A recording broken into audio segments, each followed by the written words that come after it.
Magandang araw sa inyong lahat. Welcome back dito sa ating channel. Siyempre, ako na naman ang inyong nag-iisang Mama Mia, ang tagapaghatid nyo ng magagandang kwento everyday. Char lang. Dito lamang yan sa inyong paboritong programa. Alam kong paborito nyo ito, kaya eto na. Huwag na nating patagalin pa. Anyways, maraming salamat po sa nanood o nakinig sa ating kwento kahapon. Medyo, ano po yun, medyo emotional yung kwento na yon. Pero naway may natutunan kayo sa kwento ni Lexi kahapon. Sa ngayon, ibang kwento naman. Pero bago yan, nais ko munang magpasalamat sa ating mga sa comment sender or commentators. Maraming thank you. Ox lang ako vlog. Jezebel Cometa, maraming salamat. Chazi Chai, Beverly Kaamik, hello rin kay Rosana Crisostomo, kay Jade Sakurin, maraming salamat Jade. Hi din kay Kamim, maraming thank you. Sheila Alday, hello sa iyo. Christina Season, Margie Flores, maraming salamat rin kay Maricel Mina. Hello rin kay Gail Easy, Angelita Villafuerte, maraming salamat sa pagkikinig. Rose Jean Cabayoyo, hi Rose Jean. Thank you so much sa pagkikinig mo Rose Jean. Kay Mondi 8217, kay Chrislyn Cabael, maraming salamat. Hello rin kay Jennifer Lingasa, Yen Torrijidor, kay Gloria Havillonar, kay Mary Chris Caro, maraming salamat at sa lahat po ng nakikinig sa atin at sumusuporta nitong ating channel, maraming salamat po. Huwag na nating patagalin dahil ang kwento na tampok natin for today ay para po kayong nanonood ng movie, nanonood ng mga teleserye, ng mga K-drama, ng mga ganon.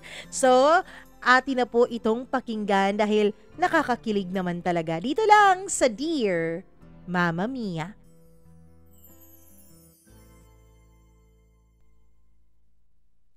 Maraming pagkakataon na tayo ay pinapasaya ng ating mga karanasan. Pero lagi nating tatandaan na bilog ang mundo.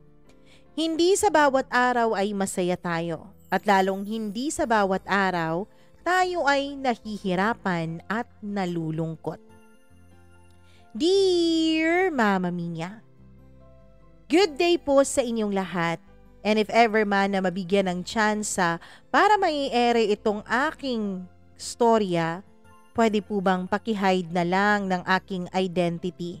Since tunay ko pong email at personal account ko po ang ginamit ko sa pag-send ng story ko.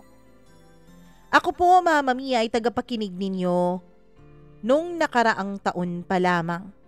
May mga kwentong nakakakilig, merong mga kwentong marami kang natututunan, pero may mga kwento rin naman na aliw lang ang dala sa karamihan. Let me introduce myself first. My name is Ana.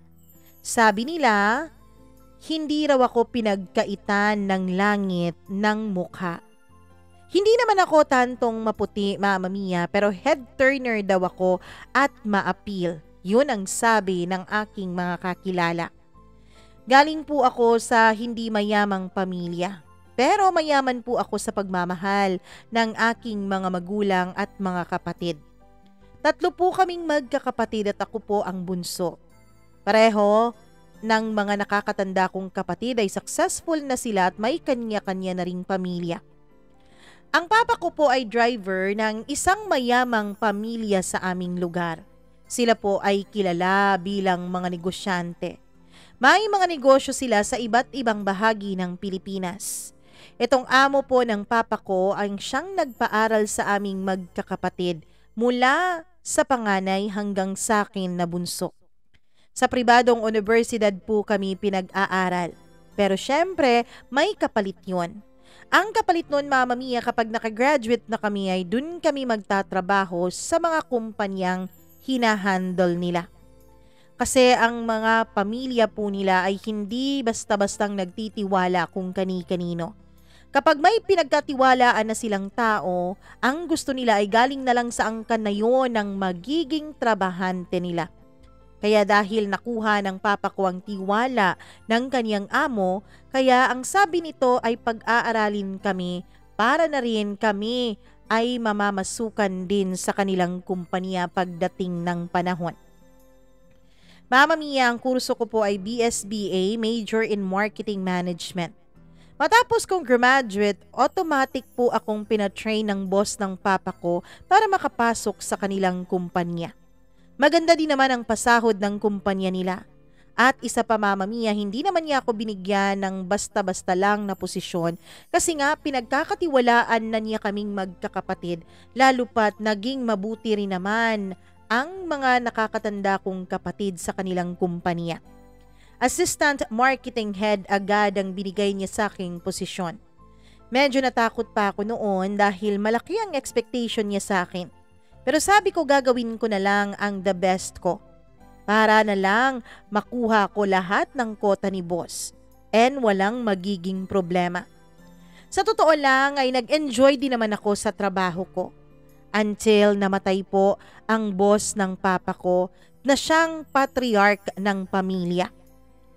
Marami po siyang sakit at yun po ang kanyang kinamatay. Tawagin na lang natin siya sa pangalang Mr. M para na rin protektahan ang kanilang pamilya at identity. Mama Mia, nung namatay siya ay usap-usapan sa opisina na ang pangalawa niyang anak na si Sir Jazz ang papalit sa kanya dun sa opisina na yon. Si Sir Jazz ay galing pong Australia dahil dun ito nag-aral.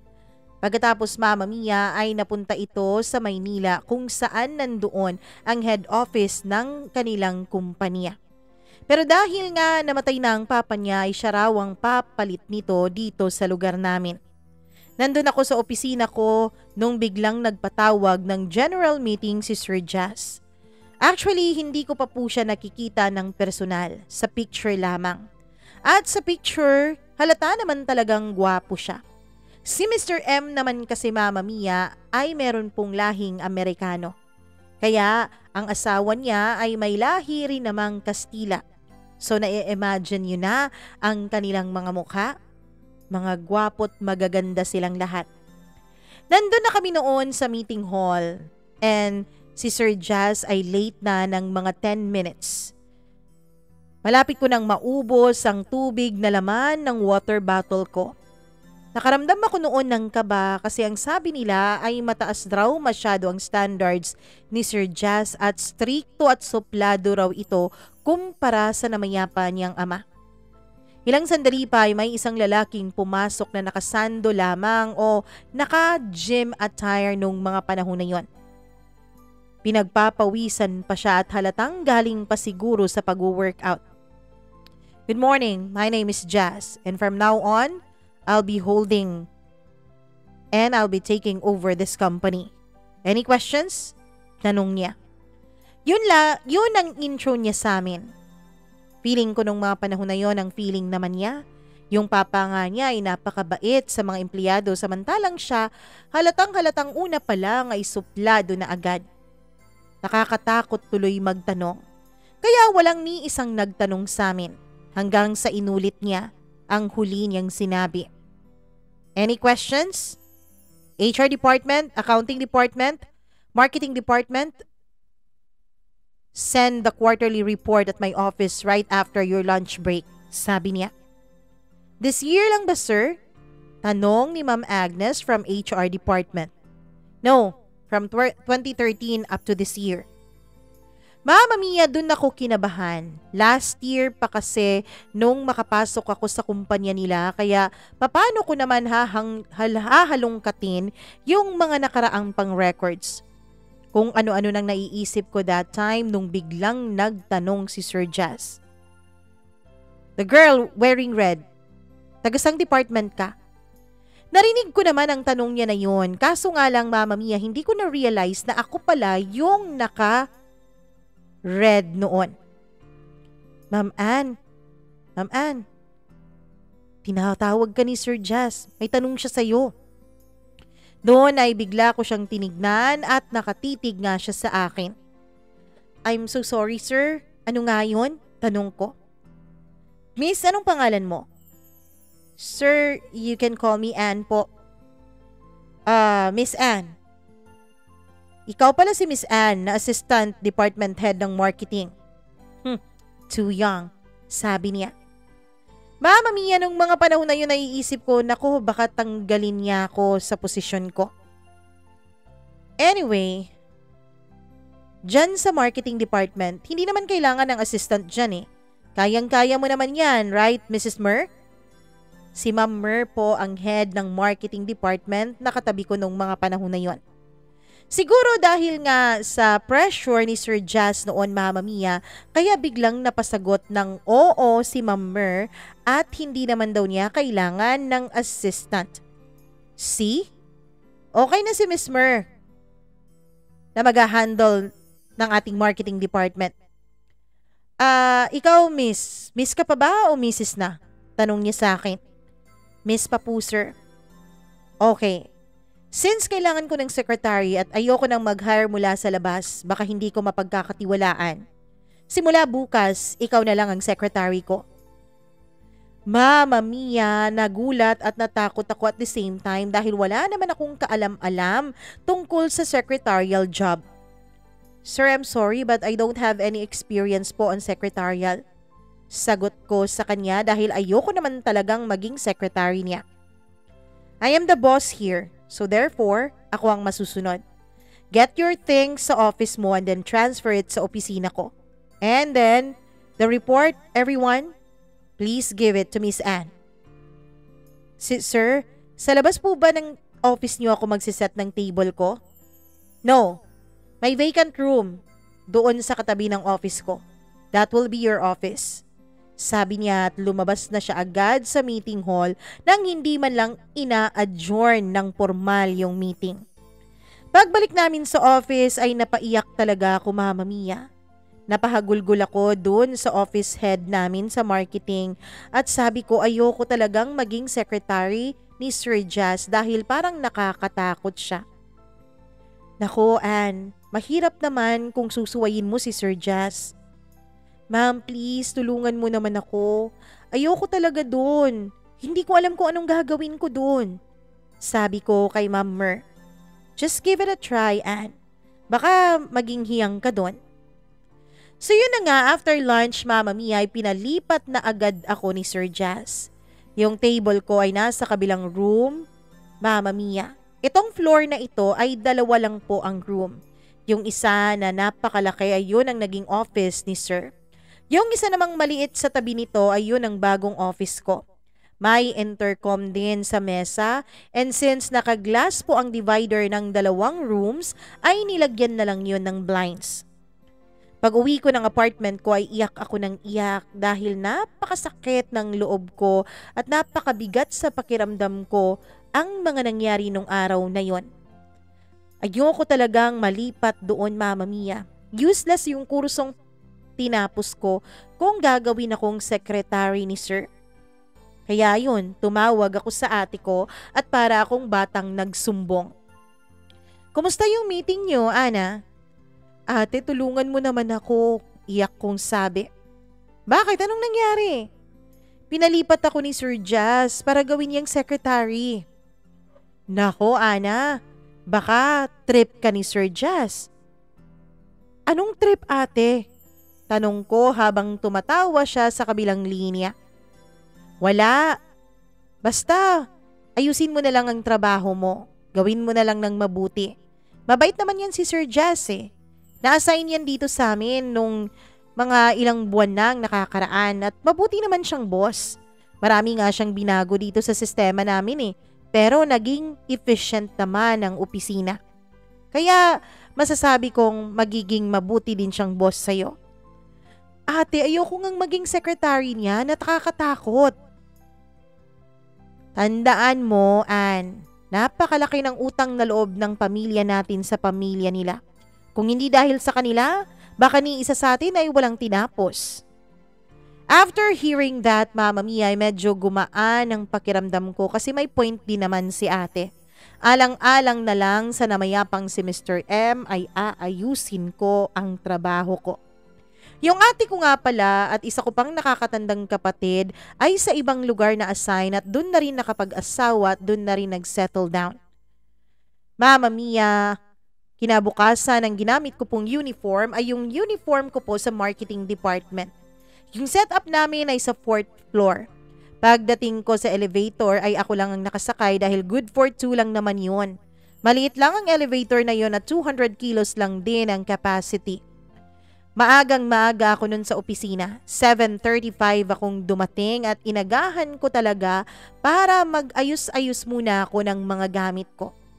Pagpasok ko ng opisina ko, Mama Mia, ay nilibot ko agad ang mga mata ko. Sa isip-isip ko noon, paano kaya ako makakasurvive ngayong araw na ito? Inayos-ayos ko muna ang mga gamit ko nung biglang nag-ring yung telecom sa mesa ko. Hello, good morning. Yes, Ana, come to my office, ASAP. Hindi pa nga ako nakasagot ay tutut na ang nasa kabilang linya. Akala ko napakaaga ko, mas maaga pa pala si Sir Jazz. Agad-agad akong pumasok sa opisina niya at nabigla ako, Mama Mia, dahil imbis na mag-good morning ako sa kanya ay nagulat ako nung makita kong naka-boxer shorts lamang siya. Anong nangyayari? Oh my God, so sorry po sir. Sabi ko at bigla kong tinakpan ang mukha ko at tumalikod. Yan kasi hindi ko makakatok. Next time, knock before you enter. Simple ethics. Sabi niya. Sorry po sir, akala ko kasi. Here we go again, Ana. Napakarami mong akala. Sa totoo lang, Mama Mia, umagang-umaga pa noon pero bumibigat na ang pakiramdam ko. Parang hindi na ako makakasurvive sa araw na yon. Umupo ka. I'll orient you kung ano ang dapat mong gawin. Umupo rin ako sa upuan na nasa harapan ng table niya. First, hindi ka na marketing. Hindi ka na dun naka-assign kaya bakit yan ang suot mo? Tanong niya. Wala kasi akong ibang maisip na susuotin, sir. Initiative, Ana. Hindi ako papayag na mukha mo lang ang pambato mo. Naiiyak na ako nung mga panahon na yun, Mama Mia, dahil pakiramdam ko ay iniinsulto na niya ang pagkatao ko. Hanggang kailan ba ako magtitiis sa boss ko na ito? Wala pang ang isang araw ay gustong-gusto ko nang mag-quit. Next, your work is to check my mails, schedule my meetings, at gawin mo lahat ng ginagawa ng secretary. Napakarami niyang ini-enumerate na mga kailangan kong gawin. Yung kape ko, I preferred it brewed and black coffee. No sugar, no creamer. Copy po, sir. Nung sinagot ko yun ay bigla niya akong tinitigan. Copy? So saan mo ipipaste? It's informal, Ana. Mali na naman ako, sabi ko sa isip ko. Sorry po, sir. Minimize apologizing. Yes po, sir. Tapos bigla na naman niya akong tinitigan nung matapos akong sumagot. Mali na naman ba? Napaka-stricto naman ito. I will ang dapat na sagot doon, Ana. Hindi naman kita tinatanong ng isang tanong na yes or no yung sagot. I'm sorry, sir. Lalabas na po ako. Akmang tatayo na ako at ilang beses ko na po siyang minura-mura sa isip ko, Mama Mia, dahil naiinis na talaga ako. Where are you going? I'm not done giving you instructions. Anything else, sir? Tanong ko. Since today, wala pa naman tayong hanging schedule, sasamahan kita. Sasamahan? Saan? Yun ang mga tanong na nasa isip ko. Parang nabasa niya yung mga tanong na yon kaya siya na ang sumagot. To buy yourself suitable clothes. Sa sahod na lang po, sir. Pwede ba? Wag ngang ikaw ang magdedesisyon dito. Ako ang amo dito, remember? Kaya ayun, napayuko na lang ako, Mama Mia. Parang ito yung mga nakikita ko sa mga K-drama. At lumabas na lang ako ng opisina niya. Paglabas ko ay hindi ko na napigilang tumulo ang 2 butil ng luha ng mga mata ko. Ganun ba talaga kapag amo ka? Nagagawa mong insultuhin ng paulit-ulit ang mga nagtatrabaho under you? Kung nasana nasa marketing lang ako, siguro nakangiti ako sa mga oras na to. Patuloy na tumutulo ang mga luha ko dahil gusto kong ilabas ang inis na nararamdaman ko. After kong mag-ayos ng mga gamit ay gumawa ako ng mga notes sa mga dailies, to-dos and reminders and etc. ko. Yung mga sinabi niya sa akin kanina ay sinulat ko para hindi ko makalimutan nung biglang pumasok sa office ko si Sir Jazz. Akala ko ba knock before you enter? Gusto ko sanang sabihin sa kanya yon. Halika na, Ana. Nagulat ako sa sinabi niya. Okay po, sir. Okay na lang yung sinagot ko kahit hindi ko alam kung saan kami pupunta. Nakakatakot kung iba pa ang isasagot ko at baka mainsulto na naman niya ako. Lumabas kami ng building at dumiretso kami ng parking. Sunod lang ako ng sunod kay Sir Jazz habang siya naman ay mabilis na naglakad tapos mahaba pa ang kanyang bias. Kaya malayo talaga ang naging agwat ng lakad namin. Halos tumakbo na ako noon para lang masundan siya. Pagpasok niya ng kanyang sasakyan ay nagdadalawang isip ako kung saan ba ako uupo. Tatabi ba ako sa kanya sa front seat o doon ako sa likod? Mahamamiya, medyo nagpanik na ako sa sitwasyon na yon. Bigla niyang binaba yung bintana ng kanyang sasakyan. Get inside, Ana. Sir, saan po ba ako uupo? Dito o doon? Sabi ko sabay turo ng backseat. Pinatay niya ang makina ng kanyang sasakyan at bumaba siya pagkatapos ay iniabot niya sa akin ng susi. O ikaw mag-drive. Biglang nanlaki ang mga mata ko. Tinignan ko siya kung seryoso ba siya pero ang napansin ko noon ay ang napakakinis niyang kutis. Ganito siguro talaga kapag mga mayayaman. Siguro gatas ang pampaligo nila kaya ganito kakinis ang kanyang kutis at lagi siguro ring naka-aircon. O ano, magtititigan lang ba tayo dito? Tanong niya. I'm so sorry, sir. Pero parang tutubuan ka po yata ng pimple. And isa pa po, hindi po ako marunong mag-drive. Marunong akong mag-bike pero sa sasakyan hindi po ako marunong. Nakakahiya po. Sagot ko sa kanya na ewan ko kung ano nang pinagsasasabi ng bibig ko dahil kumakabog na noon ng husto ang dibdib ko. Mama Mia, biglang tumaas ang kilay niya. Umakyat na ako sa likuran ng sasakyan at isasarado ko na sana yon nung bigla niyang pinigilan. You should learn how to drive, Ana. That's basic human surviving skills. And ano yung sabi mo kanina? Tinitignan mo ba yung mukha ko? Mama Mia, medyo naiinis na rin siya noon at tumataas ng boses niya kaya mas lalo akong kinabahan. Bumaba ka dyan, dito ka sumakay sa harap.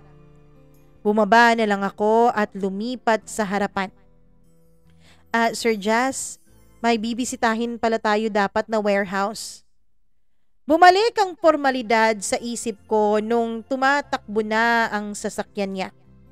Okay, let's go there tomorrow.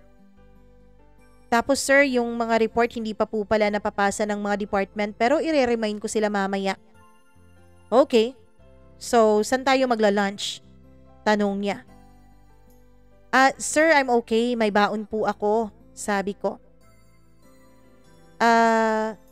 Isa po, over budget na po ako eh. Okay, humingi ka ng resibo and then ibigay mo sa accounting para maging expense natin at hindi charge sa'yo. Okay, sir. Bigla kaming tumigil sa isang kainan na malapit lamang sa may baybayin ng dagat. Napakainit nung mga panahon na yon at isa pa Mama Mia, hindi talaga ako pwede sa mga seafoods kasi may allergy ako. Pagkatapos ay nanlalagkit din ang pakiramdam ko nung mga panahon na yon. Napakalagkit din talaga kapag hangin na mula sa dagat. Humanap kami ng pwesto ni Sir at nung nakaupo na kami ay umorder siya kaagad. Nakayuko siya noon at tumitingin sa menu Mama Mia habang ako ay pinipigilan ko ang sarili kong huwag siyang tignan. Ikaw Ana, anong sayo? Tanong ni Sir. Ikaw sir. Sagot ko na siyang ikinatigil niya at tinitigan niya ako. I'm taken, Ana. Sagot niya na siyang nagpangangas sa akin. Sir, hindi naman po yun ang ibig kong sabihin eh. Ang ibig ko pong sabihin, kayo na pong bahala. Hindi yan ang narinig kong sagot mo kanina. Pang-aasar pa niya sa akin. Oo nga sir, pero yun po ang ibig kong sabihin na ikaw na pong bahala sa o-orderin ko. Miss, ano yung pagkakaintindi mo sa sinabi niya kanina? Patay na, dinamay pa niya sa kanyang kalokohan itong waitress. Ikaw daw sir, sagot naman ng waitress na napangiti na para bang kinikilig. Umorder si sir at ako naman ay umorder na lang din ng maliit na platter ng ulam tsaka rice at tubig. Pagdating ng order namin ay parang gutom na gutom naman itong amo ko at ang bilis-bilis ng kaniyang mga subo. This is what I like here sa Pinas eh. Masarap yung luto tapos fresh pa talaga yung mga seafoods. Oo nga sir eh, sabi ko naman. Tapos bigla siyang kumuha ng hipon at binalatan yon. Nagulat pa ako dahil tinidor ang gamit niya sa pagbabalat ng hipon eh sa amin ay kinakamay lang naman yon. Try this, masarap. Sir, hindi po ako kumakain ng hipon kasi natitrigger po ang asthma ko. Sige na, isa lang. Para matapos na ay kinuha ko na lang din yon at kinain. After noon ay pumunta kami ng mall at namili na kami ng mga pang-office kong damit. Dapat daw presentable akong tignan. Mama mia, habang namimili kami, ako naman ay tingin ng tingin sa mga presyo. Make it fast, Ana, para makabalik tayo agad sa office. Opo, sir. Kung susumahin ko ang mga binili ko nung araw na yon, siguro kahit 2 taon pa ng sahod ko ay hindi pa kasya para ipambabayad doon. Sa Plain and Prince at Guess po kami namimili, Mama Mia. At yung price range doon, mahigit 3,000 bawat isa. Pagbalik namin sa office that time ay sinabihan ko siyang uunti-untiin ko na lang ang pagbabayad ng mga pinamili namin. No, it's okay. It's free. And it's your uniform. Just do your work. Sasagot pa sana ako pero biglang tumunog yung cellphone niya. I'm still at the office pa, babe. Kanina ka pa? Tanong niya dun sa kausap niya na alam kong babae dahil babe. Sino ba naman ang ibi-babe niya, 'di ba? No, stay there. Hintayin mo na lang ako. Palabas na ako ng office. Sagot niya sa kausap niya. Palabas, nasa labas na nga kami. Pagkatapos nilang mag-usap ay nag-I love you-han pa sila sa isa't isa. Sir, mag-jeep na lang po ako pabalik ng office, sabi ko. No, ihahatid kita. Sige lang sir, nakakahiya naman po, baka may lakad pa po kayo. Bigla naman niya akong tinignan ng masama na para bang ang tingin niya na yon, Mama Mia, ay minamaliit niya ako. Kaya sabi ko na lang na okay po, kayo pong bahala. Pagkatapos ng araw na yon ay naging normal naman ang pagtatrabaho ko. Habang tumatagal ay medyo nagagamay ko na ang mga dapat kong gawin mula umaga hanggang hapon. Medyo nakaka-adjust na rin naman ako, Mama Mia, kahit pa hindi naman talaga ito ang trabahong pinangarap ko. Pero iba pa rin talaga dun sa trabaho ng department kung saan ako nanggaling. Yun bang walang ganitong amo? Nakakakain ka anytime, nakakainom ka ng kape, nakaka-cellphone, and above all, nakakapagtsikahan ka sa mga kasamahan mo. Lalo na kapag na-meet mo na yung quota. Samantalang dito ay parang nakakabaliw ang katahimikan. Lagi na lang po akong inaantok. Kaya naman, Mama Mia, dito po ako nakahanap ng paraan para maglaro-laro ng cellphone ko. Hanggang sa biglang nag-ring yung intercom. Ana, coffee. Sabi ni sir. Hindi pa nga ako sumasagot ay binaba na niya agad. Ganun talaga ang amo ko eh. Suplado na, stricto pa. And since naka-brew na po ako ng kape kanina, ay isinalang ko na lang po iyon sa tasa at diretso ko na pong inihatid sa office niya. Pagpasok ko, Mama Mia, ay nabigla ako dahil may kasama pala siyang babae. Naka-corporate attire ito, naka-heels, tapos napakaganda ng kutis, napakaganda ng buhok, at napakaputi, at napakaganda ng mukha. Good morning, sir. Here's your coffee po. Sabi ko sabay lagay ng tasa na may saucer sa kanyang mesa. Where's mine? Tanong nung babae na nakataas pa talaga ang kilay niya. Isusunod ko na lang po, ma'am. Lalagyan po ba ng creamer? No. And pakibilisan, sabi niya na may pinaarte at suplada pa ang tono. Kumuha na lang ako ng kape at hindi na lang ako umangal pa. Papasok na sana ulit ako sa office para ihatid yung kape niya, pero narinig ko mula sa labas na parang nag-aaway silang dalawa ni Sir Jazz. Kaya hindi na lang ako pumasok para hindi ko na rin sila maistorbo pa. Bumalik na lang ako sa office ko at nagpatuloy sa ginagawa ko. After a while ay biglang pumasok yung babae sa opisina ko at sinigawan ako ng BITCH. Hindi talaga ako nakagalaw noon, Mama Mia. For the first time ay narinig kong parang minura ako nung isang babae na sosyal. After ilang segundo ay sumunod si Sir Jazz at tinignan ako. I'm sorry, Ana. Lalo tuloy akong nagulat at napatanga. Bakit nagsusorry si Sir sa akin wala naman siyang kasalanan at wala naman siyang ginawang masama? Sorry, Sir, pero para saan po yung sorry niyo? Tanong ko at tinitigan lamang niya ako. Kinabahan ako nun, Mama Mia, habang magkahinang ang mga mata namin sa isa't isa. Kasi parang may gustong sabihin yung mga mata niya. Bigla siyang lumapit sa akin at bigla niya akong hinalikan sa labi ko. Mama Mia, napatanga tuloy ako. Naguguluhan ako. Kasi nung tinignan ko ang mukha ni Sir ay nakapikit ang kanyang mga mata. Ako naman nung mga panahon na yon ay hindi ko magawang ipikit ang mga mata ko. Kung sa K-drama pa ito, sinasampal naman nila yung mga amo nilang nanghahalik sa kanila. Pero bakit ako ngayon? Parang wala akong lakas ng loob para gawin yon. Parang walang lakas ang kamay ko para sampalin o itulak man lang si Sir Jazz. Parang nakakahiya naman siyang sampalin. Baka kapag sinampal ko siya ay matanggal ako sa trabaho at baka mawalan pa ako ng hanap buhay, meron pa akong mga appliances na hinuhulog-hulugan. Mama Mia, ilang saglit pa ay bumukas ang mga mata ni Sir Jazz. Nagulat siguro siya nung makita niyang nakatitig lamang ako sa kanya. Umatras siya pagkatapos noon at lumabas siya ng office ko. Bumalik siya ng opisina niya nang walang sinasabi. Ako naman that time ay umupo na lang ulit ako. Hinawakan ko ang labi ko.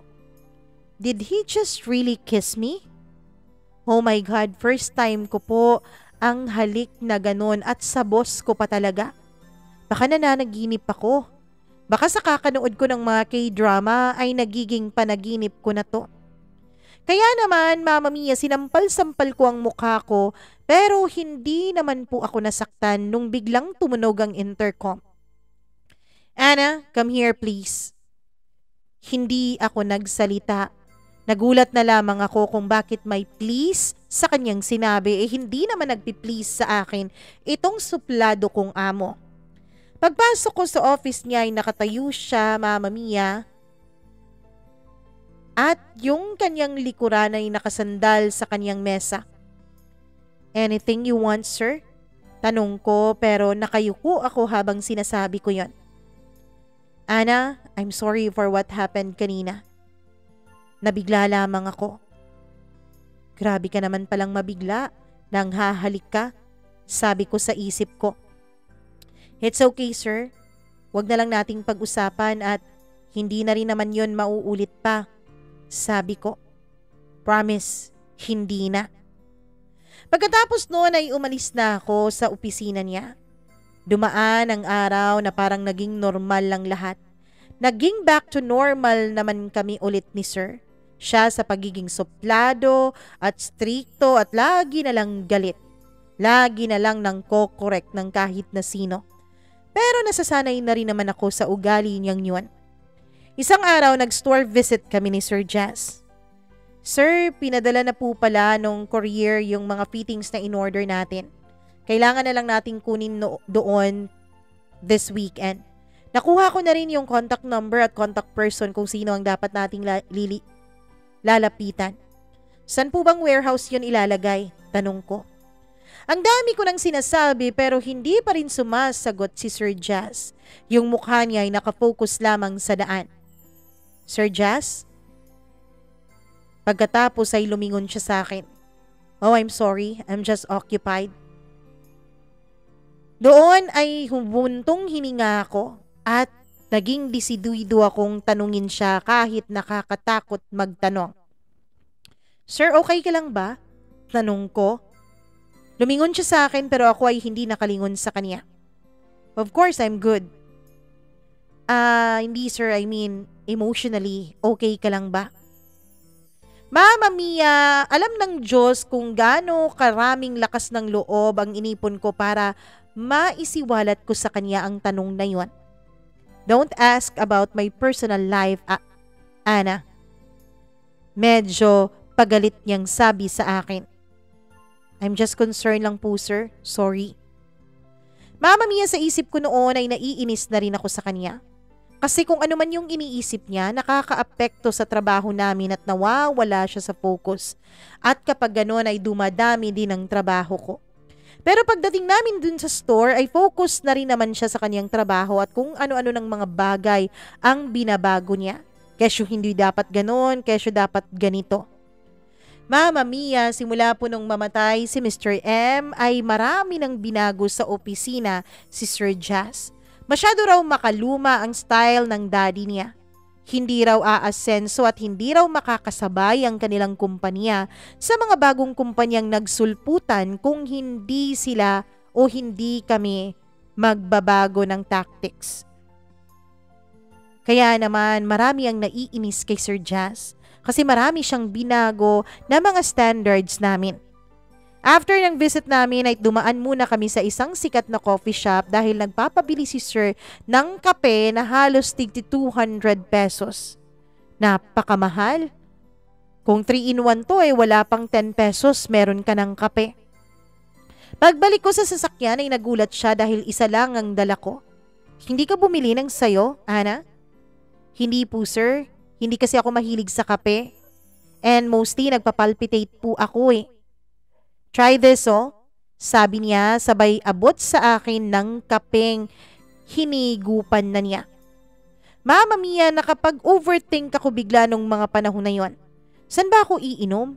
Dun ba sa hinigupan niya o bubuksan ko yung takip at hahanap ako ng area kung saan ako iinom? Sure ka sir? Tanong ko. Yes, kunin mo na't nangangalay na yung kamay ko. Agad ko namang kinuha yung inabot niyang kape pero naghe-hesitate pa rin ako kung saan ako iinom. Drink it, masarap yan. Nakakawala ng pagod, sabi niya. Mama Mia, uminom nga ako. Tapos napakainit pala noon. Siguro dahil sa sobrang kabay, hindi ko na naisip na mainit yung kaping bitbit ko. Bigla tuloy na paso yung dila ko. Ang init pala nito sir, sabi ko. Tinignan ko siya at ngumiti lamang siya na para bang isang psycho. Careful, sabi niya sabay kuha ng panyo sa kanyang bulsa at inabot niya yun sa akin. Wipe your lips before I lost my mind again. Nagulat ako sa sinabi niya pero hindi ko naman alam kung anong sasabihin ko kaya binaliwala ko na lang yun at nagpretend ako na hindi ko narinig ang kanyang mga sinabi. Pagdating namin sa office, Mama Mia, ay hindi ako kaagad nakaakyat ng 4th floor kasi tinawag pa ako ng dati kong makasamahan sa marketing department. Bakit anong chika? Tanong ko. Si Sir Jazz ba? Matagal na raw silang hiwalay nung girlfriend niya dahil daw may babae si Sir Jazz dito sa office natin. Ano? Talaga? Saad ko pa. Kaya ka nga namin tinawag dito kasi baka may nalalaman ka. Ikaw naman lagi ang kasakasama ni Sir. Ito ba yung babaeng mahaba ang buhok? Sagot ko. Ayun, si Ma'am V na yun. Yun ang dati niyang girlfriend na tiga Australia. Yun lang naman kasi ang nakita ko nung nakaraang buwan dyan sa taas eh. May sasabihin pa sana sila sa akin, Mama Mia, nung biglang tumunog ang cellphone ko at sinagot ko to. Hello, sino to? Ana, umakyat ka na dito at may ipapagawa pa ako sa'yo. Sino nga to? Sabi ko. Kasi nga nainis ako nung mga panahon na yun, Mama Mia, at naputol ang chismisan namin. Si Jazz to. Akyat. Pagkasapos niyang sabihin ang pangalan niya at ang salitang akyat ay agad niyang binaba ang telepono. Ako naman ay dali-daling nagpaalam dun sa mga dati kong kasamahan sa marketing department at ang sabi ko baka bugahan na ako ng apoy ng amo ko. Dumiretso ako sa office ni Sir. Ano yun, Sir? Tanong ko sa kanya, but instead of answering me, ay bigla siyang tumayo at papalapit siya sa akin. Pero hindi pa nga siya tuluyang nakalapit ay biglang gumalaw yung building, Mama Mia. Biglang umuga ang buong paligid. Shocks, earthquake, may lindol. Tatakbo sana ako palabas pero bigla akong hinila ni Sir at kaming dalawa ay pumasok sa ilalim ng kanyang mesa. Ilang sandali pa ay nawala rin ang paggalaw ng building at natapos din ang lindol na yon. Ako naman nung mga panahon na yun, Mama Mia, ay kinakabahan at syempre nasa state of shock pa rin ako. Are you okay, Ana? Tanong ni Sir. Bigla akong nahirapang huminga dahil inaatake ako ng asthma ko. Sir, bag ko po please. At tinuro ko yung office ko. Anong bag?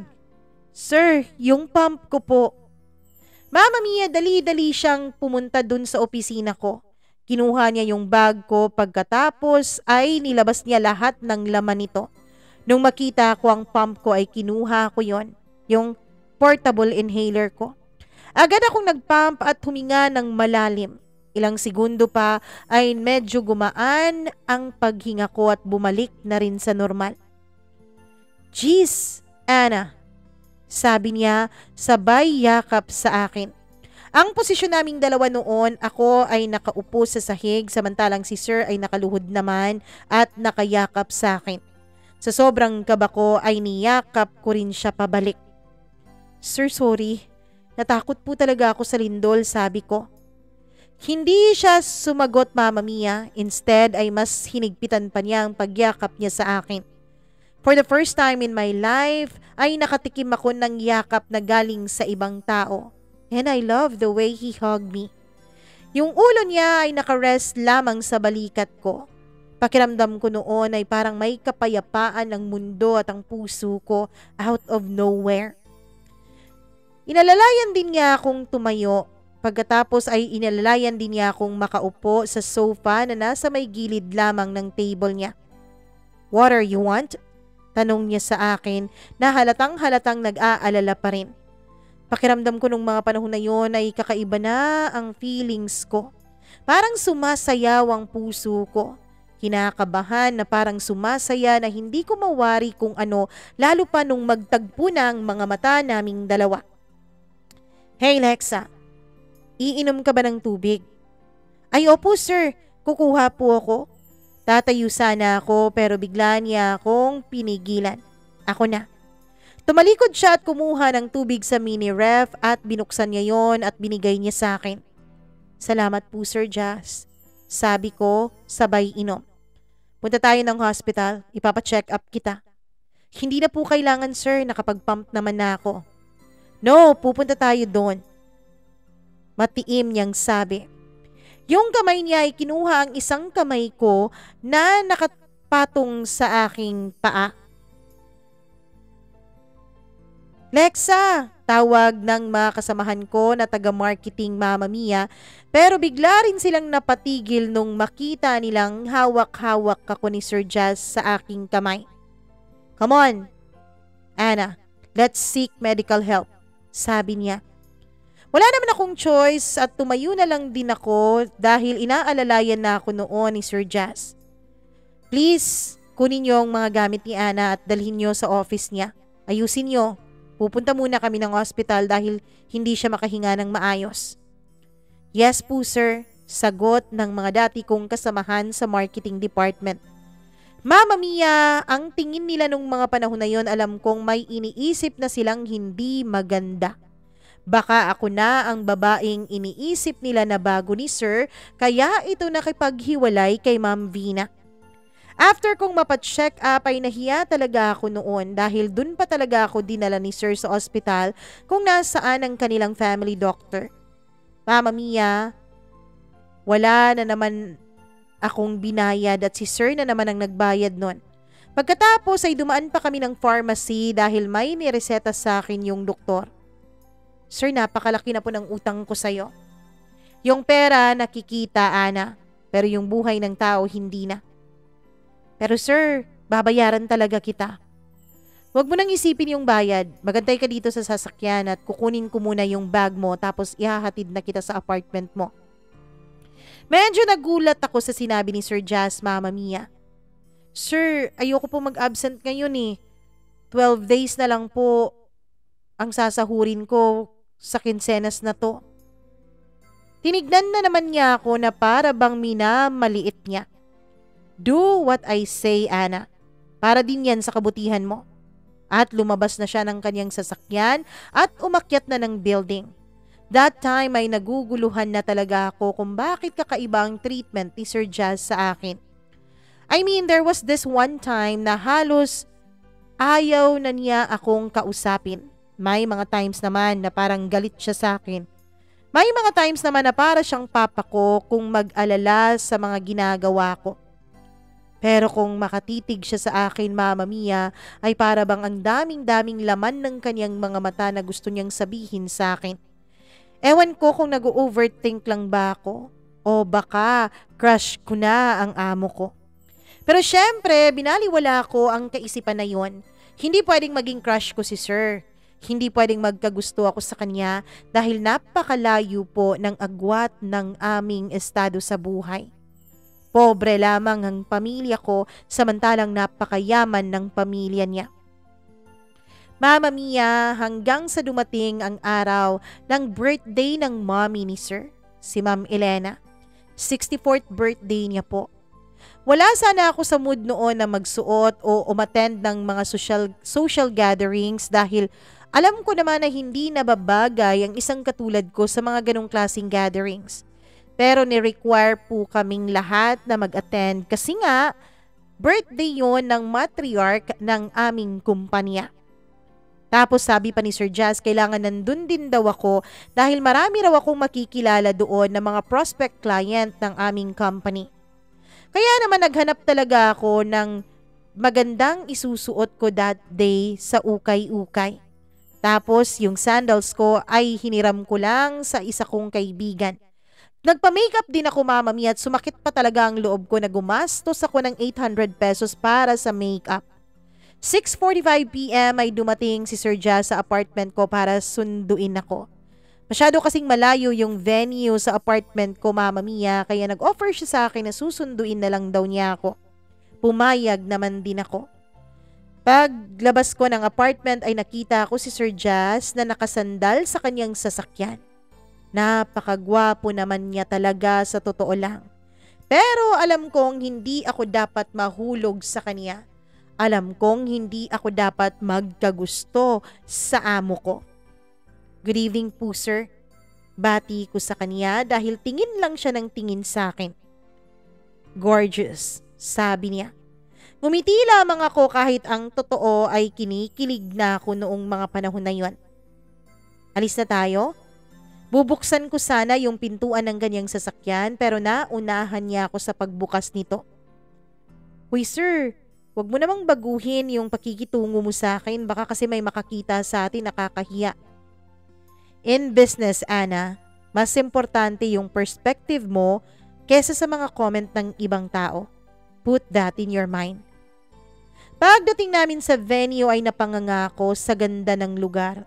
Ang sosyal-sosyal ng decorations at setup na halatang napakayaman nung nagbi-birthday. Stay, I'll open the door. Nabigla naman ako, Mama Mia, kung bakit extra gentleman ngayong gabing ito ang boss ko.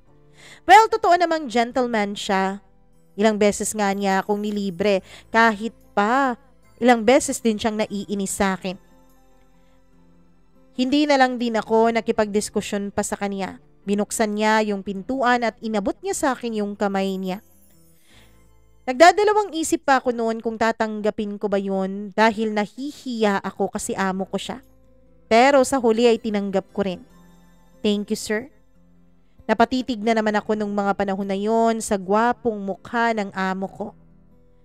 Baka nga crush ko na talaga si sir, ano? Pero hindi dapat. Nakakahiya. Pagpasok namin, Mama Mia, ay nakita namin ang table ng mga taga-marketing department. Pupunta sana ako dun sa kanila pero bigla akong hinawakan ni Sir Jazz. Tayo ang magkasama ngayong gabi. Hindi ka na belong sa department nila. Ako ang boss mo. Ha? Dun lang ako, sir, nakakahiya. Can you just do what I say, Anna? Sabi niya na authoritative talaga ang boses kaya wala na akong nagawa pa. Hindi na ako nakapagsalita pa. Pero Mama Mia, ang tingin ko noon ay nasa kanila, Ma'am Mer. Sila din naman ay nakatingin sa akin at ngiti ng ngiti. Dinala ako ni Sir Jazz dun sa may VIP table na nasa harapan. Kaya nakakahiya talaga. Nakaramdam ako, Mama Mia, ng pagkahiya lalo pa nung nilagay ni Sir Jazz ang isa niyang kamay sa likod ko na para bang inaalalayan niya kung maupo. Nang biglang may tumawag sa kanyang pangalan. Kuya Jazz! At lumingon kami sa kanya. Paglingon ko ay nakita ko si Ma'am Carol, ang kapatid ni Sir Jazz at isa rin siyang engineer at dun siya nakabase kung saan nakabase ang ate ko. Hey, nakauwi ka pala? Tanong ni Sir Jazz sabay yakap kay Ma'am Carol. Bakit hindi na si Ate Vina ang kasama mo? Titig na titig sa akin noon si Ma'am Carol. Oh, Anna? Is that you? Sabi niya nung maalala niya ako. Kasi dati, Mama Mia, si Papa po ang taga-sundo kay Ma'am Carol sa kung saan man siya nag-aaral o kung saan man siya pupunta. Habang ako nung mga panahon na yon ay nag-aaral pa ng high school. Good evening po, ma'am. Ma'am ka dyan. Carol na lang. Kumusta ka na? Dalagang-dalaga ka na. Ngumiti ako sa kanya, Mama Mia. Kala mo naman ang layo-layo ng age gap namin ay 2 years lang naman. Nakakahiya pong tawagin kayo sa pangalan mo, ma'am. Magmamaham na lang ako, sabi ko. Ikaw, kuya, ha? Kaya pala inabsorb mo bilang secretary mo itong si Anna. Kaya pala, sabi niya at ngumiti. It's not that. Magaling talaga si Anna sa trabaho niya, kaya ako siya inabsorb. Sagot naman ni Sir Jazz. After ng dinner, Mama Mia, ay busy na masyado si Sir Jazz sa pag-iistima ng kanilang mga bisita. Kaya tumayo ako, Mama Mia. Pupunta ako dun sa may mesa kung saan nakaupo ang mga kasamahan ko dati sa department. Uy, Ma'am Anna. Aminin mo nga, ikaw yung nililigawan ni Sir Jazz, ano? Ano? Nililigawan? Paano niya ako nililigawan? Lagi na nga niya akong pinapagalitan eh. Kaya pala hindi kayo bumaba o hindi ka bumaba nung lumindol. Baka kayo ang dahilan ng lindol. Biro pa ng isa kong dating kasama. Hindi no, inasma nga ako eh, sabi ko. Bakit nung pumasok kami doon, may pahawak-hawak kayo ng kamay ni sir?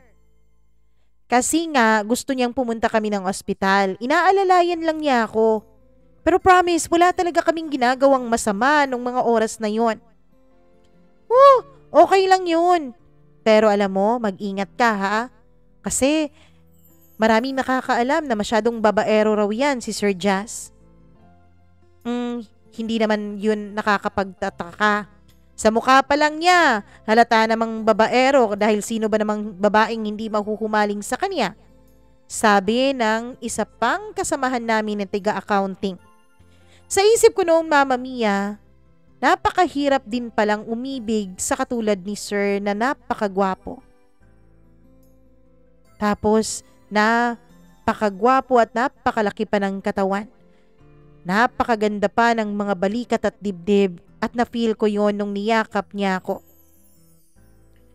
Uy, Ana, akin na lang yung iniinom mo, sabi niya. Yung iniinom ko kasi ay champagne, Mama Mia, samantalang yung sa kanila ay red wine. Alam nyo, kayo talaga binibiro nyo ako ha. Ay, oo nga pala ma'am, tingin ang tingin sa'yo si sir oh. Kanina pa yan. Nung nilingon ko siya ay nandun talaga si Sir Jazz, Mama Mia. Tumitingin sa akin pero nung tinignan ko siya ay lumingon naman siya sa kabila. Ilang saglit pa ay may babaeng lumapit sa kanya na naka-backless at humawak sa likuran niya. Yung backless niya, Mama Mia, ay halos kita na pati puwetan niya. Nung mga panahon na yon, ewan ko kung anong nangyari at biglang sumikip ang dibdib ko. Parang hindi ako makahinga, parang nagagalit ako. Tinatanong ko ang sarili ko. At ano ba to? Nagsiselos ka ba, Ana? Lumapit ako kung saan nakatayo si Sir Jazz para sana magpaalam na mauuna na akong umuwi dahil pagod na ako. Gusto ko nang makatulog. Mama Mia. Excuse me, Sir Jazz.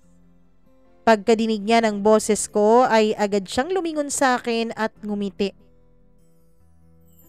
Yes, Ana, you wanna go home na? Tanong niya sa akin in a very malumanay voice.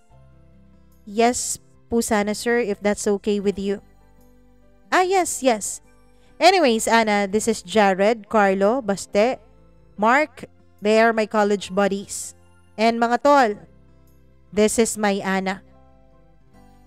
Isa-isa silang ngumiti sa akin pero ako naman nung mga panahon na yon, Mama Mia, ay hindi ko alam kung tama ba ang pagkadinig ko.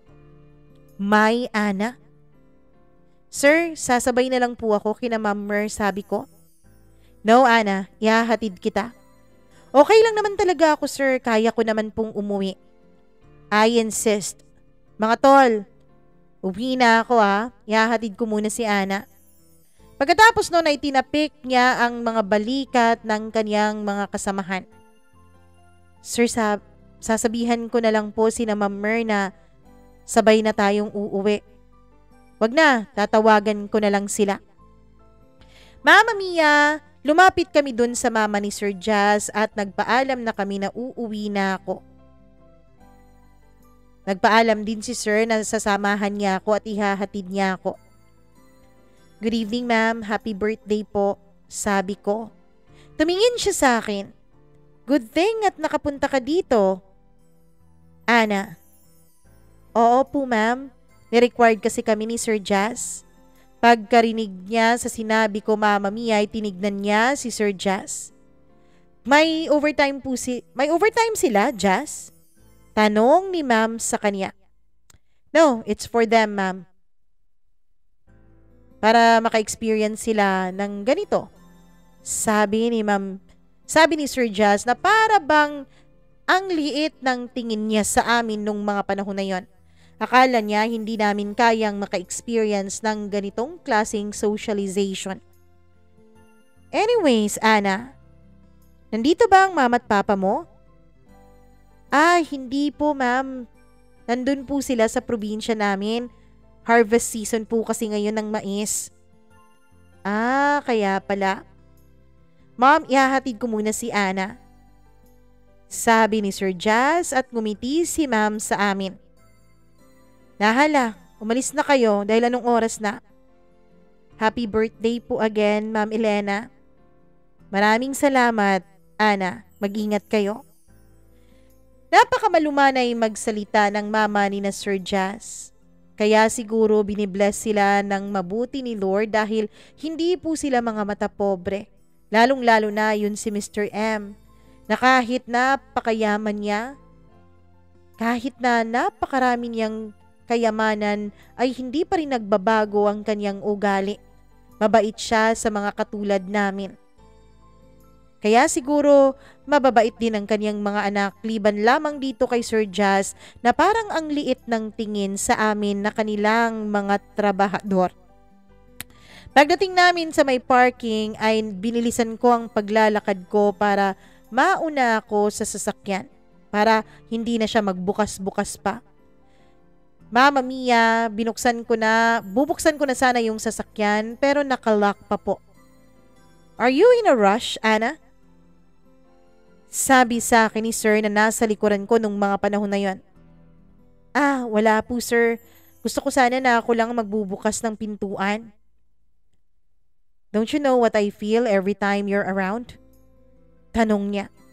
Pinaprocess ko pa yung mga sinasabi niya Mama Mia para akong biglang naging bobo nung mga panahon na yon. Hindi ko maintindihan kung bakit niya sinasabi yon. Pero nahihiya naman akong harapin siya kaya hindi ko siya nilingon. Hindi ko alam kung papaano po magre-react. After ng ilang segundo, Mama Mia, ay tumunog na ang kanyang sasakyan. Ibig sabihin bukas na po ito kaya dali-dali akong pumasok. Sa sobrang kaba ko, Mama Mia, ay hindi ko na-explain kung ano ba talaga ang nararamdaman ko nung gabing yon. Maligaya ba ako o natatakot? Pagdating namin sa apartment ko ay nagpasalamat ako agad kay Sir Jazz. Sir, salamat po. Ana, huwag ka munang bumaba. Nagulat ako kung bakit ayaw pa niya akong pababain. Bakit po, sir? I hope you don't mind. May mga few questions lamang ako sa'yo. Okay lang naman, sir. Ano po yun? That time, nung kumain tayo, I asked you kung anong sa'yo, diba? Then you answered na ikaw, sir. Do you mean it? Gusto kong matawa nung mga panahon na yun, Mama Mia, pero alam kong parang hindi naman appropriate ang action ko. Kaya inilihim ko na lamang ang tawa sa loob ko. Yun ba, sir? Ang ibig ko talagang sabihin yun, sir, ay kung anong gusto mo o kung anong o-orderin mo, yun lang din ang sa akin. Nothing more? Tanong pa niya. Wala naman na, sir. Taken ka na ba, Ana?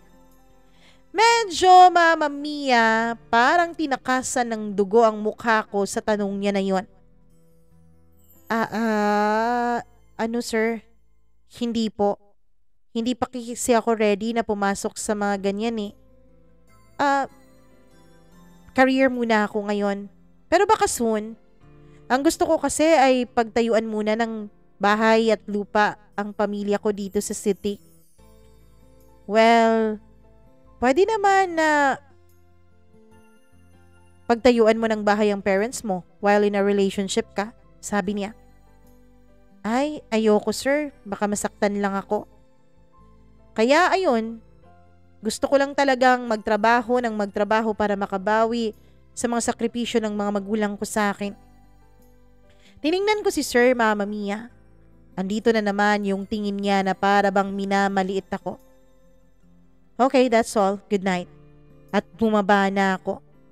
Pero inantay ko pa, Mama Mia, na makalayo si Sir Jazz bago ako papasok sa loob. Pero nung makaikot na siya, ay napansin ko na parang on-off yung ilaw ng kanyang sasakyan. 3 beses yon. After ilang seconds ay umalis na siya. Mama Mia, hanggang sa dumating ang Lunes. Monday noon at pinagtimpla ko ng kape si Sir bago sana ako mag-umpisa sa trabaho ko. Pero nakita ko pong parang galit siya. Parang wala siya sa mood. Sa susunod, Ana, wag mo akong pagtimplahan ng kape kung hindi ko sinabi. Nagulat talaga ako kung bakit pangit ang mood niya nun. Kung bakit ganun ang kanyang ugali. Sorry po, sir. Lumabas ka na para makapag-focus na ako sa gagawin ko. Sabi niya at lumabas din naman ako. It was past lunch, Mama Mia, at kumain na rin ako kasama yung mga taga-marketing department. Ma'am, babalik na po ako sa taas ha. Sabi ko kay Ma'am Mer. Ano? Dinudugo na naman ba? Si Sir Jazz? Tanong ng isa kong kasamahan. Ha? Bakit? Kasi kanina, tawag yun ang tawag tapos lahat kami pinapagalitan. Baka mainit lang ang ulo niya, sabi ko. Hindi. Baka binasted siya o baka hindi nakapag-score. Sabi naman nung isa na tinawanan ng lahat. Uy, huwag kayong ganyan, baka may makarinig sa atin. Sige na, akyat na ako, sabi ko. Alam mo ba, paglabas ko ng pantry kanina, alam mo, may nakita akong babaeng nakapula. Inantay kong magbukas yung elevator at dali-dali akong tumayo. Pero lumabas yung babae, sabi nila. Magkikichismis pa sana ako kung sino yung babae pero hinayaan ko na lang. Umakyat na lang ako sa taas, Mama Mia. Pero paglabas ko ay nandun sa may elevator yung babae. Pagbukas ng elevator ay sabay din siyang pumasok doon. Miss, can you press the fourth for me please? Sabi nung babae. Yes po ma'am. Sabi ko naman at pinindot yun dahil pareho lang naman kami ng floor na pupuntahan. Baka bisita ni Sir Jazz. Sa isip ko nung mga panahon na yon, Mama Mia, baka hindi naman talaga totoong nagkakamabutihan na kaming dalawa ni Sir Jazz. Pero 2% po sa sarili ko ay may hope na sana nga hindi totoong babaero si Sir Jazz. Na sana nga totoo ang nararamdaman ko na may kakaiba siyang pagtingin sa akin. Pagbukas ko ng elevator ay sumunod naman akong lumabas nung babae. Sinusundan mo ba ako? Tanong nung babae na siyang ikinagulat ko. Ma'am, hindi po. Diyan din po kasi ang office ko. The secretary. Anyway, kung may maghahanap kay Jazz, sabihin mo out for lunch, ha? Hindi na niya ako inantay na sumagot, umalis na agad siya. Pagpasok ko ng opisina ko, Mama Mia, ay nakita ko muna na humalik yung babae kay Sir Jazz. Kasi bukas yung blinds eh. Agad kong sinarado yun dahil ayoko namang maging spectator nilang dalawa. Nag-focus na lang ako sa pag-check ng mga items si Sir Jazz na kailangan naming presyuhan at kailangang i-check yung mga availability. It was past 3 p.m. nung nakita kong umalis na yung babaeng yon, kasabay ni Sir Jazz na magka-holding hands pa talaga silang dalawa. Bakit ganito ang nararamdaman ko? Bakit parang nasasaktan ako? Bakit parang wini-wish ko na sana ako yung ka-holding hands ni Sir Jazz? Sana aking kamay ang hinahawakan niya. Mama Mia, ilang beses pa na naulit yun pero ibang babae naman ang pumasok sa office ni Sir. Gaya ngayon, may isang babae na parang may pagkamalandi na kandong ng kandong kay Sir Jazz. Walang delikadesang babaeng to. Knowing na nandito pa ako sa loob ay hindi talaga siya na makapag-antay. Ana, close the blinds, sabi ni Sir Jazz. Yes po sir, at clinose ko yon. Anything else po? Nagtagpo ang mga mata namin ni Sir. Sir, bakit ganon? Bakit napaka-playboy mo? Ganon ba talaga kapag gwapo at mayaman? Nakukuha ang lahat ng gusto? Anyway, if may maghanap sa akin or may tumawag asking for price and asking for discount, give 2%. Ayokong may istorbo. Sabi niya at ngumiti siya, Mama Mia, at doon ay parang sinaksak ng paulit-ulit ang puso ko. Noted, sir. After a while, nang nakaupo na ako dun sa opisina ko, ay nakatanggap ako ng tawag. Good afternoon, this is Anna from main office. How can I help you? Hi! Hi pa lang ay ramdam kong napakagwapo na ng boses nito. Nagpakilala siya bilang engineer at hinahanap niya si Sir Jazz. Sabi ko nandito pero on a meeting pa. Tinanong ko kung bakit. Sabi niya meron daw siyang i-hand over na blueprint para sa isang project sa bagong branch na bubuksan sa isang restaurant. Paiwan na lang po ako dyan sa may guard. Bababain ko na lang po sir, sabi ko. Sorry ma'am but I need talaga na makausap ko si Sir Jazz. Sabi naman niya sa kabilang linya. If you don't mind sir, kailangan ba talaga? Yes, ma'am. Kailangan talaga if that's okay. Pwede ba akong umakyat dyan, ma'am? Tanong niya. Pwede naman, sir. I see. Sige, aakyat na lang ako. Pagpasok niya, Mama Mia, ay bigla akong nagulat. Gwapo pala talaga siya. You must be Anna, sabi niya. Yes po, sir. Halika, upo ka muna. Pinapasok ko siya sa loob ng opisina ko. I didn't know na meron palang main office din dito. Akala ko sa Cebu at Manila lang. Sabi ni Engineer Mike. Yun na lang ang itawag natin sa kanya para wag din siyang makilala dito. Anyway, kilala mo si Carol? Tanong niya. Pero pag sabi niya noon, Mama Mia, ay bigla na namang lumindol.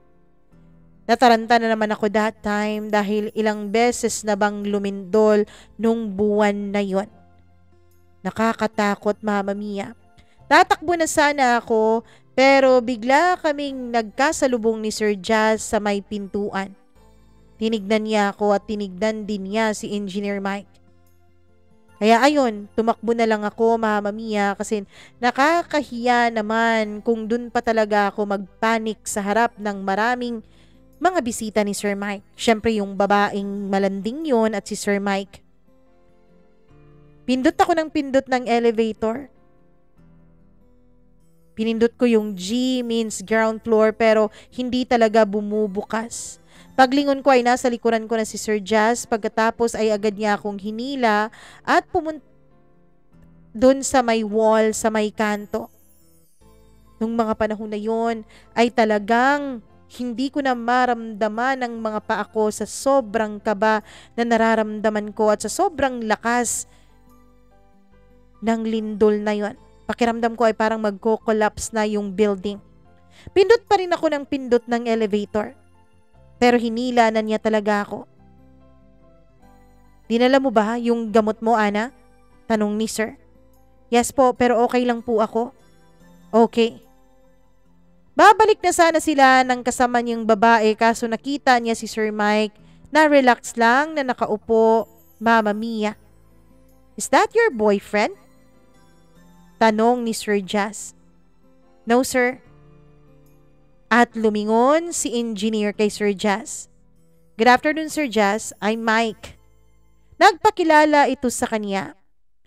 After nun, Mama Mia, ay pinaiwan pa niya si Engineer sa office ko at bumilik sila nung babae sa office niya. Ilang saglit pa ay nakita kong umalis na yung babae at tumawag si Sir Jazz sa intercom para papasukin na si Engineer sa office niya. Ma'am Ana, close pala kayo ni Sir Jazz? Tanong niya. Hindi naman po, sir. Well, sa nakita ko kanina, parang close kayo. But anyway, it's normal naman talaga paminsan-minsan sa mga boss na nag-aalala sa mga tauhan niya. Hinatid ko si Engineer Mike sa office ni Sir since ako naman, Mama Mia, ang unang pumasok ay binuksan ko ang pintuan para makapasok si Engineer. After nun ay nag-usap na sila din ako ay bumalik na sa office ko. Babalik na sana ako sa ginagawa ko, Mama Mia, pero may tumawag. I know, alam ko kung sino ka. Sabi nung nasa kabilang linya nung nagpapakilala pa lamang ako. Pero medyo familiar yung boses niya. Yes po, ma'am. Girl, just so you know, yang si Jazz, hindi yan seryoso sa'yo. Sabi nung nasa kabilang linya. Mama Mia, nagulat ako at naguluhan kung anong ibig niyang sabihin. I'm so sorry, ma'am, but I think wrong call po yata kayo. Oh, crap. Can you stay away from my boyfriend's secretary but secretly seducing him? At tinawag na naman niya akong BITCH. Kaya naalala ko na siya kung sino siya. Ma'am, hindi po ako BITCH. And hindi ko po sinisidus ang amo ko. Hindi po kami mayaman, but my parents raised me well. And they taught me not to use inappropriate words, mostly to someone na hindi mo man lang kilala at pangalan lang ang alam mo sa kanya. Sa alam ko, ikaw to, Ma'am Vina. Hindi po ako babae ni sir. Kasi po this past few weeks, iba't ibang babae po ang dinadala niya dito sa office niya. Actually, kakaalis nga lang nung isa eh. Pagkatapos kong sabihin yon ay binaba ko ang telepono. Mama Mia, umiyak ako ng umiyak nung mga panahon na yon. Ewan ko kung dahil ba dun sa tinawag sa akin ni Ma'am Vina o dahil ba sa inisip ko at nagbalik sa mga alaala ko. Ang mga eksena na iba't ibang babae nga ang pumapasok sa loob ng opisina ni Sir Jazz.